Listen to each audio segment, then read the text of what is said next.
अगर आपको लगता है कि हियरिंग एड्स लेना सिर्फ बिहाइंड द ईयर लेना या इनसाइड द ईयर लेना इतना ही डिसाइड करना होता है, तो आपका डिसीजन बहुत बुरी तरह से गलत हो सकता है। क्योंकि सिर्फ फिजिकल अपीयरेंस के हिसाब से हियरिंग एड्स को बिहाइंड द ईयर और इनसाइड द ईयर में डिवाइड कर जरूर सकते हैं, बट हियरिंग एड चूज करना इतना सिंपल नहीं है। ये सुनने में बहुत कॉम्प्लेक्स लग सकता है, बट मैं अगले 4 से 5 मिनट में इसको सिंपल तरीके से ब्रेक डाउन करके आसान भाषा में आपको ये बताऊंगा कि एग्जैक्टली कितने टाइप के हियरिंग एड्स होते हैं और इनमें क्या टेक्निकल डिफरेंसेस होते हैं, और लास्टली टेक्निकलिटी से हटके प्रैक्टिकली रियल लाइफ फैक्टर्स को ध्यान में रखते हुए आपके लिए कौन से टाइप का हियरिंग एड बेस्ट होगा। अब ये लास्ट पॉइंट आपको तभी समझ आएगा जब आप पूरा वीडियो बिना स्किप किए देखोगे। नमस्कार, मेरा नाम है चिंतन भानी, द फाउंडर ऑफ सिन्वा हियरिंग।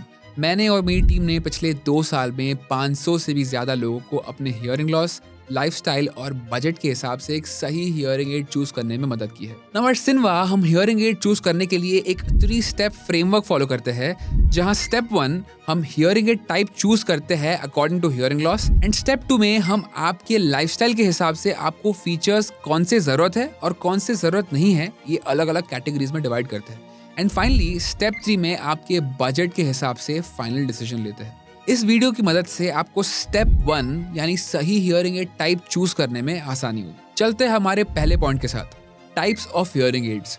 जैसे हमने स्टार्टिंग में बात की, बिहाइंड द ईयर और इनसाइड द ईयर ये सिर्फ ब्रॉड कैटेगरीज है, पर ये कैटेगरीज के अंडर टोटल 5 टाइप के हियरिंग एड्स आते हैं। बिहाइंड द ईयर में behind the ear hearing aid itself and RIC hearing aid, which is receiver in canal hearing aid, and inside the ear hearing ads के अंदर ITE और ITC, which is inside the ear और inside the canal, बहुत similar hearing aids है, ये बहुत ही minimal difference है ये दोनों में। एंड देन हमारा आता है CIC, which is completely in the canal hearing aids, and then आता है हमारा IIC, which is invisible in canal hearing aids। अब देखते हैं कि इन सारे हियरिंग एड टाइप्स में फिजिकल अपीयरेंसेस से हटके क्या डिफरेंसेस है। ये समझना बहुत जरूरी है, क्योंकि not all hearing aid types suit all hearing aid losses. क्योंकि मेजर हियरिंग एड डिफरेंस होता है हियरिंग एड्स के एम्प्लीफिकेशन कैपेसिटी का। आप अपने स्क्रीन पर इन सारे हियरिंग एड्स का अप्रोक्सीमेट कंपैटिबिलिटी ग्राफ देख सकते हो।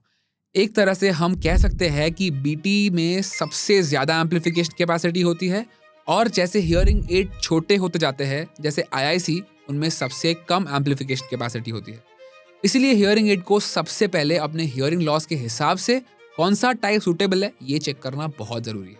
अब अगर आपको हियरिंग एड चूज करने में बहुत कंफ्यूजन है, तो आप पर्सनलाइज्ड और अनबायस्ड रिकमेंडेशंस के लिए सिन्वा के एक्सपर्ट ऑडियोलॉजिस्ट के साथ हमारे वेबसाइट पर से एक कंसल्टेशन कॉल बुक कर सकते हैं।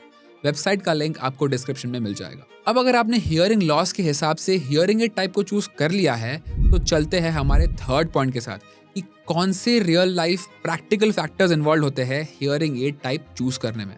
क्योंकि मोस्ट ऑफ द टाइम्स ऐसे हो सकता है कि आपके हियरिंग लॉस के हिसाब से आपको एक से ज्यादा हियरिंग एड टाइप्स कंपैटिबल हो सकते हैं।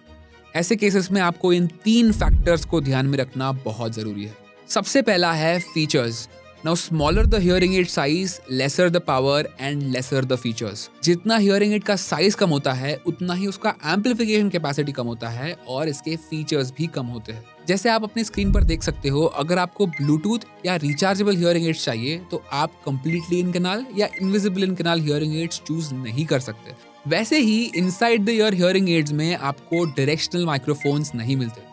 डायरेक्शनल माइक्रोफोन्स की वजह से ही हियरिंग एड साउंड एग्जैक्टली कहाँ से आ रहा है ये समझ पाता है, और उस हिसाब से अगर आपके सामने कोई बात कर रहा है तो उसकी आवाज एनहांस करके पीछे से या साइड से आने वाली नॉइस को कम कर देता है।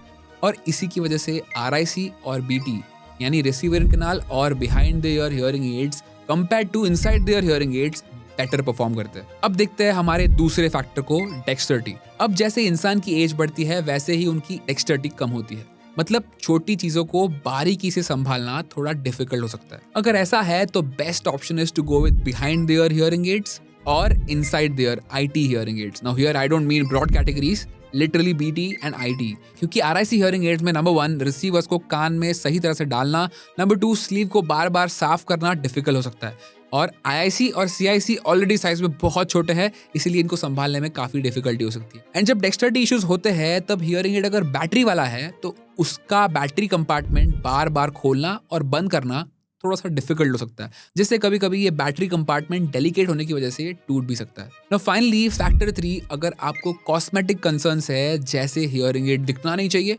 Then you can choose to go with RIC, CIC and IIC। अभी yes, I said RIC because practically RIC यानी receiver in canal hearing aids और CIC यानी completely in the canal hearing aids के comparison में सामने से और side से देखने पर एक्चुअल में ज्यादा इनविजिबल दिखते हैं। Now that is only if you have long hair and I did not mention IT because ये hearing aids practically कान में ज्यादा दिखते हैं। So hearing aid type choose करने के लिए hearing loss के अलावा ये 3 practical factors थे that should be considered before making a decision। But hearing aid type decide करने के बाद भी हर हियरिंग एड टाइप में 3 से 4 अलग अलग कैटेगरीज होती है और हर हियरिंग एड टाइप के अपने प्रॉस एंड कॉन्स होते हैं। इन 5 हियरिंग एड टाइप्स को मैंने इस प्लेलिस्ट के आगे के वीडियोस में इन डेप्थ कवर किया है। अगले वीडियो को देखने के लिए अपने स्क्रीन पर क्लिक कर दीजिए, मैं आपको वहीं मिलूंगा। तब तक के लिए thank you so much for watching, bye bye.